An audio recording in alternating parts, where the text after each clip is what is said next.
Friends, welcome to RK Soltech. I am Dharmik Ikkani. ये placement series का second video है।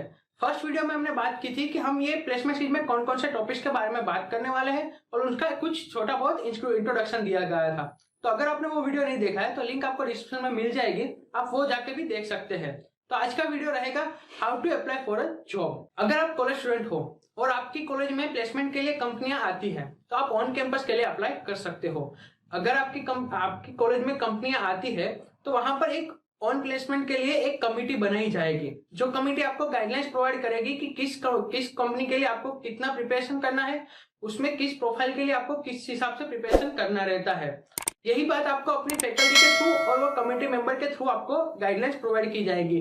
इसके अलावा भी आप अपने सीनियर से भी कुछ इंफॉर्मेशन गैदर कर सकते हो, जैसे कि आपको पिछले साल कौन सी कंपनी आई थी, उसका प्रोफाइल क्या था, उसका क्राइटेरिया क्या था, वो सारी बात आपको वहां से मिल सकती है। अगर आप जॉब के लिए अप्लाई कर रहे हो तो आपको कुछ प्री डिफाइंड बातें अपने डिसाइड कर लेनी है, जैसे कि आपको कौन सी कंपनी में आपको जॉब के लिए अप्लाई करना है, प्रोडक्ट बेस्ड कंपनी में या सर्विस बेस्ड कंपनी में, या जो कंपनी दोनों प्रोवाइड कर रही है उस कंपनी में। इसके अलावा भी आपको कौन से प्रोफाइल में ज्यादा इंटरेस्ट है, जैसे कि as a software developer, web developer, QA या डीबीए। तो आपको ये प्री डिफाइंड ही आपको डिसाइड कर लेना रहता है। अब अगर आपके कॉलेज में ऑन कैंपस के लिए कंपनियां नहीं आती है या फिर आपका ऑन कैंपस पर प्लेसमेंट नहीं हुआ है तो इस सिनेरियो में आपको ऑफ कैंपस के लिए अप्लाई करना रहता है। ऑफ कैंपस ऑन कैंपस से थोड़ा डिफिकल्ट होता है। वो इस तरह से डिफिकल्ट होता है कि मैं एक एग्जांपल से आपको बताऊंगा कि कोई एक कंपनी है जिसने जॉब पोस्ट की है एज ए सॉफ्टवेयर डेवलपर के लिए। उसमें उसका क्राइटेरिया ये है कि वो बैचलर डिग्री वाले उसके लिए अप्लाई कर सकते हैं, और साथ ही में जिसका फ्रेशर्स है वो 0 से या 2 इयर्स का एक्सपीरियंस हो, वो वाले वहां पे अप्लाई कर सकते हैं। तो ये क्राइटेरिया में वो लोग आ सकते हैं जिनकी बैचलर डिग्री कंप्लीट हो चुकी है, और उसके बाद मास्टर डिग्री वाले भी आ सकते हैं, जैसे कि बीसीए वाले, बीटेक वाले, एमटेक वाले, एमसीए वाले, और साथ ही साथ में एक्सपीरियंस वाले भी आ सकते हैं जो भी फ्रेशर्स है या फिर 1 साल का एक्सपीरियंस है या फिर 2 साल का एक्सपीरियंस है। और वो लोग भी आ सकते हैं जो अभी करंटली वर्किंग है, जॉब कर रहे हैं, लेकिन उनको जॉब स्विच या कंपनी स्विच करनी होती है। तो इस हिसाब से आपका कंपटीशन वहां पे बढ़ जाता है। साथ ही में वहां पर आपको खुद से जॉब ढूंढनी रहती है और अप्लाई भी खुद से ही करना रहता है। तो ये जॉब अप्लाई करने के लिए ऑफ कैंपस के लिए आपको कुछ स्टेप्स आप फॉलो कर सकते हो जो आपको जॉब के लिए हेल्पफुल रह सकते हैं। पहला स्टेप ये है कि आपको सोशल मीडिया में अपडेट रहना है। मेरा मतलब सोशल मीडिया अपडेट से ये नहीं है कि आपको फेसबुक या इंस्टाग्राम में अपडेट रहना है। आपको कॉर्पोरेट वर्ल्ड के जो सोशल मीडिया है, जैसे कि लिंक्डइन या कोई जॉब पोर्टल, वहां पे आपको अपना प्रोफाइल क्रिएट करना है। और अगर आपका प्रोफाइल ऑलरेडी क्रिएटेड है तो उसमें आपको अपनी स्किल्स या qualification time to time update करते रहना है। तो ये स्किल और क्वालिफिकेशन अपडेट करते टाइम आपको एक बात ध्यान में ये रखनी है कि आपको जो भी स्किल्स आपके प्रोफाइल जो आपने डिसाइड किया उसके रिगार्डिंग हो, वो सारी आपको कीवर्ड्स के दौर पे आपको अपडेट कर देनी है। जैसे कि आपको अगर क्यूए या डीबीए में जाना है तो उसकी जो स्किल्स है, जैसे कि डीबीए में एसक्यूएल का जो आपको डेटाबेस आता है, मोंगोडीबी डेटाबेस आता है, तो ये सारी डेटाबेस की और वो जो स्किल्स है वो आपको ऐड करती रहनी है, लेकिन आपको फेक डिटेल्स यहाँ पर नहीं ऐड करनी है। अब आपने प्रोफाइल अपडेट कर दिया तो सेकंड स्टेप आता है जो मेन स्टेप है, जो आपको जॉब अप्लाई करना रहता है। तो आपको जो भी जॉब पोर्टल है उसमें आपने जो भी प्रोफाइल डिसाइड किया हुआ है उस हिसाब की सारी जॉब्स जो है उसमें आपको अप्लाई कर देना है। लेकिन ये जॉब्स अप्लाई करते टाइम आपको ये बात ध्यान में रखनी है कि जो डिस्क्रिप्शन है वो आपको केयरफुली रीड करना है, और डिस्क्रिप्शन और आपकी स्किल्स दोनों मैच करनी है। वो अगर 50% से मैच हो रही है फिर ही जाके आपको जॉब के लिए अप्लाई करना है, और हो सके उतनी जॉब के लिए आपको अप्लाई करना है। कोई एक जॉब के लिए अप्लाई करके आपको उसका इंटरव्यू के लिए वेट करना नहीं है, उससे आपका टाइम भी वेस्ट हो सकता है, और शायद हो सके उसमें से कॉल इंटरव्यू के लिए आपके ना भी आए, आप शॉर्टलिस्टेड भी ना हो। तो आपको हो सके उतना अप्लाई करते रहना है। अब बात है अगर आपने कोई एक कंपनी भी डिसाइड की है और उसकी कोई जॉब भी आपने डिसाइड की हुई है, तो आपको उस हिसाब से क्या करना है कि आपको कुछ स्टेप डिफरेंटली फॉलो करने रहते हैं कि आपको जाके सारी कंपनी में नहीं करना है, आपको प्रिपेयरली उसी कंपनी के लिए प्रिपरेशन करनी रहती है। तो वो आप वो कैसे कर सकते हो, तो आपको लिंक्डइन या ऐसे जो भी प्लेटफॉर्म्स है वहां पे जाके उसके जो करंटली एम्प्लॉय है उसके साथ कनेक्शन आपको बढ़ाने हैं। उनसे आप कोई अपने डाउट्स हो या अपने कंपनी के एनवायरनमेंट के बारे में, या आप उनसे एटलीस्ट रेफरेंस के बारे में भी आप बात कर सकते हो।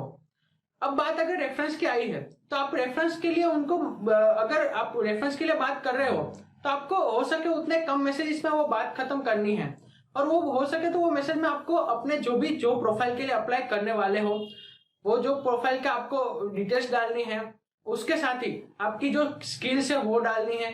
आपने अगर कोई उसको स्किल्स के हिसाब से और जो प्रोफाइल है उसको रिलेटेड कोई प्रोजेक्ट्स वगैरह बनाया हुआ है तो वो भी आप उसके साथ लिंक या वगैरह से रेफरेंस आप शेयर कर सकते हो। तो ये मैसेज क्रिएट करने के टाइम आप अपनी जो भी प्रोफाइल्स है वो डिटेल्स, उसके साथ ही हर जॉब के लिए एक जॉब आईडी होता है वो भी आप ऐड कर सकते हो। और ये मैसेज पूरा प्री डिफाइंड आप क्रिएट करके फिर लोगों को फॉरवर्ड भी कर सकते हो। लेकिन अगर आप एक ही कंपनी में डिफरेंट प्रोफाइल में से आप 2-3 प्रोफाइल में से अगर आप करने वाले हो तो उस हिसाब से आपको जो भी मैसेज है उसमें आपको प्रोफाइल के हिसाब से कुछ चेंजेस करने रहते हैं, वो आपको कर देना है। और अगर आप किसी को कनेक्शन रिक्वेस्ट भेज रहे हो तो साथ में हो सके तो वहां पर एक मैसेज भी आप प्रोवाइड कर सकते हो प्री डिफाइंड कि आप किस हिसाब से आपके किस तरह से करने हैं, तो उससे कनेक्शन एक्सेप्ट होने के चांसेस थोड़े और बहुत बढ़ जाते हैं। तो ये कनेक्शन रिक्वेस्ट और ये जो रेफरेंस मैसेज है वो भी आपको कई सारे लोगों को भेजना होगा।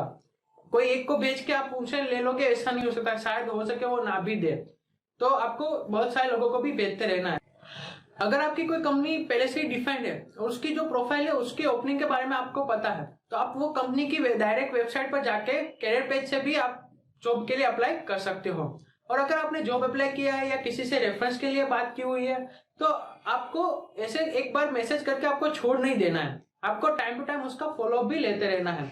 ये फॉलोअप लेने से एक बात ये क्लियर हो जाएगी कि ये बंदे को रिक्वायरमेंट है ही और वो इंटरेस्टेड ही है पर्टिकुलर जॉब या प्रोफाइल के लिए। तो अगर आपको यहाँ पर एक क्वेश्चन आएगा कि हमें पता कैसे चलेगा कि कौन सी कंपनी में ओपनिंग्स चल रही है, तो मेनली तो आपको जॉब पोर्टल्स में वहां पे मिल सकता है कि कौन कौन सी कंपनी में किस प्रोफाइल के लिए अपडेट हो सकती है। इसके अलावा भी आप लिंक्डइन जैसे प्लेटफॉर्म पर आपको जो जॉब रिलेटेड है, जैसे कि आपका सॉफ्टवेयर इंजीनियर है उसके हिसाब से आप हैशटैग्स फॉलो कर सकते हो। इंटर्नशिप के लिए होता है, जॉब अप्लाई के लिए होता है, जॉब रिक्वेस्ट के लिए होता है, ये सारे हैशटैग्स भी फॉलो कर सकते हो।